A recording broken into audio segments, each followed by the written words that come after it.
مساء الفل. الاخبار هنتفرج على شاليه غرفه وصاله، موقع حلو قوي قدامنا هناك، شارع 10 اهو، والشارع ده ممتد كمان لحد البحر.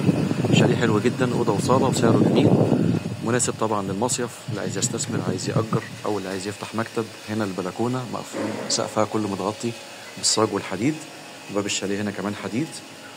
الشاليه مجدد بالكامل. دي كده الصاله بتاعته، في كمان عداد كهرباء، ده العداد. وهنا الشباك ده طبعا معمول له حديد على البلكونه بره. هنا المطبخ. شاليه حلو قوي، مساحته جميله وسعره كمان حلو قوي، للبيع كاش في مدينه شاطئ النخيل العجمي، الكيلو 21 اسكندريه. وبعدين عندنا هنا طبعا ممر التوزيع، في غرفه النوم، وده شباك التهويه بتاع الغرفه، وهنا الحمام. زي ما قلنا شاليه حلو قوي للمصيف، اللي عايز يصيف او عايز يأجر ويستثمر، وسعره كمان حلو وموقعه حلو. شارع ممتد للبحر وقريب من شارع 10 التجاري، جنب كل الخدمات، للبيع كاش بسعر مغري جدا، استلام فوري طبعا.